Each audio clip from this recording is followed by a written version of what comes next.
Superstar Cristiano Ronaldo ရဲ့နောက်ဆုံးရသတင်းတွေကိုကြည့်မယ်ဆိုလို့ရှိရင်ရိုနယ်ဒိုကပြီးခဲ့တဲ့2026ကပလာပြိုင်ပွဲအပြီးမှာသူ့ရဲ့အနာဂတ်နဲ့ပတ်သက်ပြီးတော့ထုတ်ဖော်ပြောကြားခဲ့ရာစပိန်အသင်းကိုဆုံးနိုင်ခဲ့ရတဲ့ပွဲကသူ့ဘဝရဲ့နောက်ဆုံးပလာပြိုင်ပွဲဖြစ်ကြောင်းတည်ပြုခဲ့ပါတယ်။ဒါပေမဲ့လည်းလက်ရွေးစင်ဘွားကနေပြီးတော့လုံးဝနိုင်ရောက်ခြင်းမရှိသေးပဲနဲ့ပေါ်တူဂီအသင်းရဲ့နီးပြတဲ့ဂျော့ဂျေဆူရဲ့စီမံကိန်းအောက်မှာအသင်းတွဲဆက်လက်ကစားပေးဖို့အသင့်ရှိနေတယ်လို့ဆိုပါတယ်။လက်ရှိမှာတော့ရိုနယ်ဒိုကသူ့ရဲ့ကလပ်အသင်းဖြစ်တဲ့အန်နာဆာရဲ့ပေါ်တူဂီအကျိုးခြေစမ်းပွဲလေ့ကျင့်ရေးစခန်းကိုတွားရောက်ခြင်းမရှိသေးပဲနဲ့တက်တန်တိုးအားလည်းရောက်ကိုကုန်ဆုံးလျက်ရှိပါတယ်။သူကကလပ်အသင်းရဲ့နီးပြတဲ့အန်ချီပိုစတာဂိုဂလူနဲ့ပထမဆုံးအကြိမ်တရဝင်တွေ့ဆုံနှုတ်ဆက်ခဲ့ပြီးဖြစ်ပေမဲ့လည်းအသင်းရဲ့ real လေ့ကျင့်ရေးအစီအစဉ်တွေကိုပြန်လည်ပေါင်းစည်းရန်ရက်နယ်ငယ်လို့အပ်နေသေးပါတယ်။မကြသေးမီကရိုနယ်ဒိုကသူကိုယ်တိုင်25%ရှယ်ယာပိုင်ဆိုင်ထားတဲ့စပိန်ဒုတိယတန်းကလပ်အမေရီယာနဲ့အန်နာဆာအသင်းတို့ကစားခဲ့တဲ့ခြေစမ်းပွဲကိုပွဲကြီးစဉ်မှာလာရောက်အားပေးသွားတာဖြစ်ပါတယ်။အဲ့ဒီပွဲမှာအမေရီယာကအန်နာဆာအသင်းကို2-0ဆိုတဲ့ရလဒ်နဲ့အနိုင်ရခဲ့ပါတယ်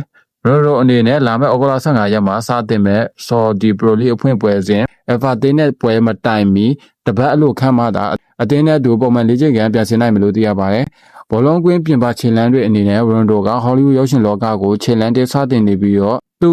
ကဒရိုက်တာမက်ထရူဖော်နဲ့ J1 လို့အမည်ရတဲ့အင်္ဂလိပ်ဘောလုံးဇာတ်လမ်းတွဲတစ်ခုမှာ exclusive producer နဲ့တရုတ်ဆောင်ဖြစ်ပေါင်းအပြစ်သွားမှာဖြစ်ပါတယ်။အဲ့ဒါအပြင်မှာသူရဲ့လူမှုကွန်ရက်စာမျက်နှာမှာ